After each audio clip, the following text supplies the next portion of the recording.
Halo co-friend, di soal ini dikatakan terdapat seutas tali yang panjangnya kita tulis sebagai L, yaitu sebesar 250 cm. Jadi di soal ini, panjang talinya seharusnya yakni dalam satuan cm.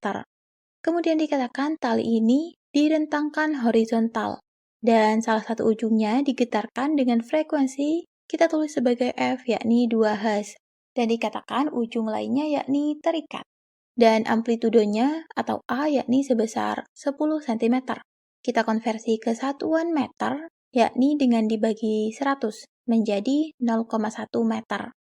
Dan getaran tersebut merambat pada tali dengan kecepatan kita tulis sebagai V, yakni 40 cm per sekon.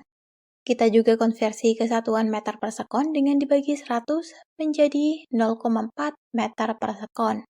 Yang ditanyakan di soal ini yang pertama, tentukan amplitudo gelombang stasioner di titik yang berjarak kita tulis sebagai S 132,5 cm dari titik asal getaran. Jadi kita tulis yang pertama yakni ditanyakan besar AS atau amplitudo gelombang stasioner. Di mana karena diketahui panjang tali tamparnya yakni sebesar L, maka X atau jarak titik diukur dari titik pantulnya merupakan L panjang tali dikurangi S atau jarak titik dari titik asalnya. Maka X sama dengan 250 dikurangi 132,5. Hasilnya adalah 117,5 cm. Kita konversi ke satuan meter dengan dikali 100 menjadi 1,175 meter.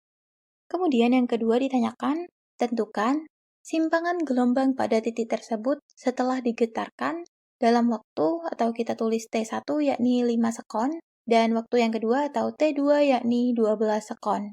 Jadi kita tulis yang ditanyakan yakni besar Y1 atau simpangan pada saat T1 dan Y2 atau simpangan pada saat T2.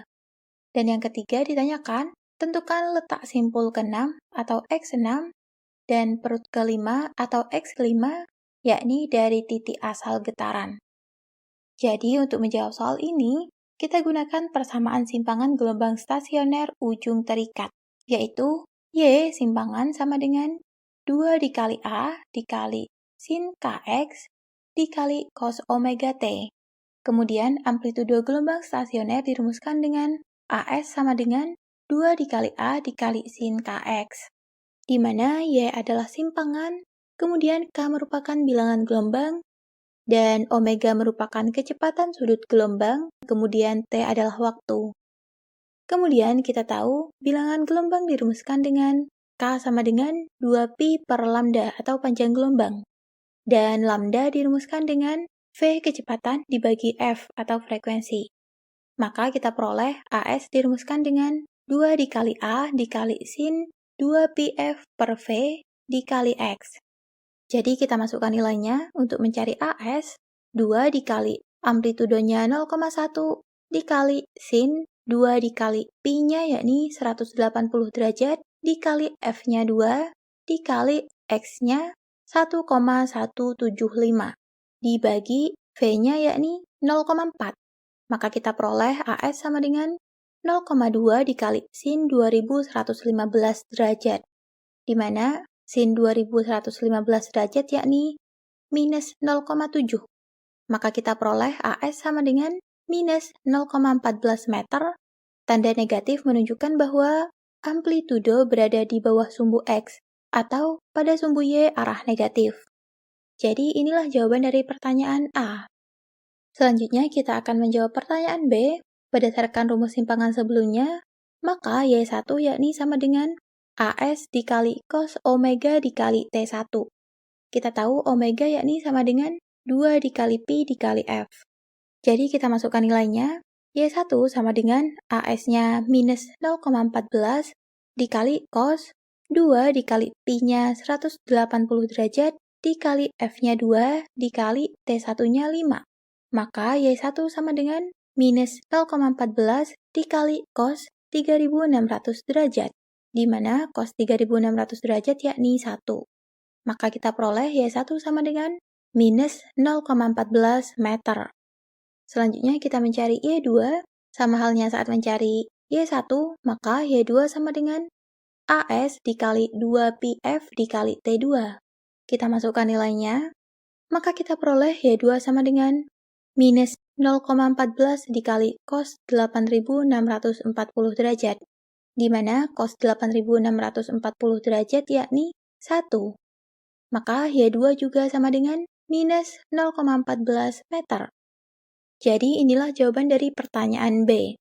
Selanjutnya kita akan menjawab pertanyaan C.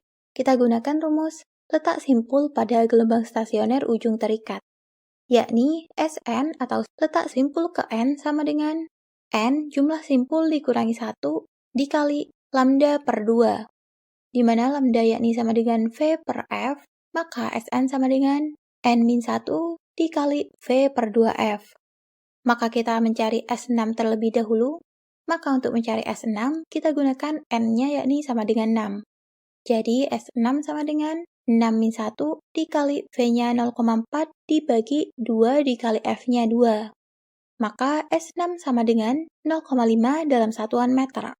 Kita konversi ke satuan cm yakni dengan dikali 100 menjadi 50 cm. Kemudian karena S6 yang telah kita peroleh merupakan jarak simpul diukur dari titik pantulnya, karena di soal ini ditanyakan X6 yakni diukur dari titik asal getaran, maka X6 sama dengan L dikurangi S6. Maka X6 sama dengan 250 dikurangi 50. Hasilnya adalah 200 cm atau sama dengan 2 meter.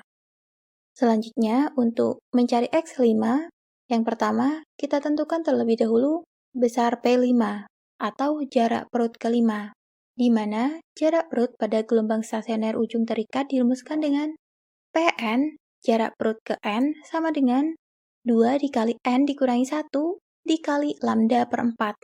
Karena lambda yakni V per F, maka Pn sama dengan 2N dikurangi 1 dikali V per 4F. Maka untuk mencari P5, kita gunakan N yakni sama dengan 5. Maka P5 sama dengan 2 dikali 5 dikurangi 1 dikali V-nya 0,4 dibagi 4 dikali F-nya 2. Maka P5 sama dengan 0,45 meter. Kita konversi ke satuan cm menjadi 45 cm.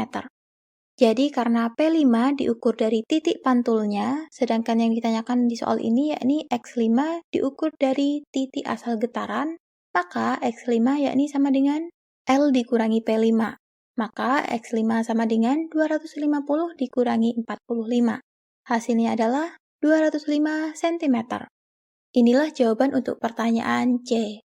Jadi, karena semua pertanyaan telah terjawab, sekian dari saya, sampai jumpa di soal berikutnya.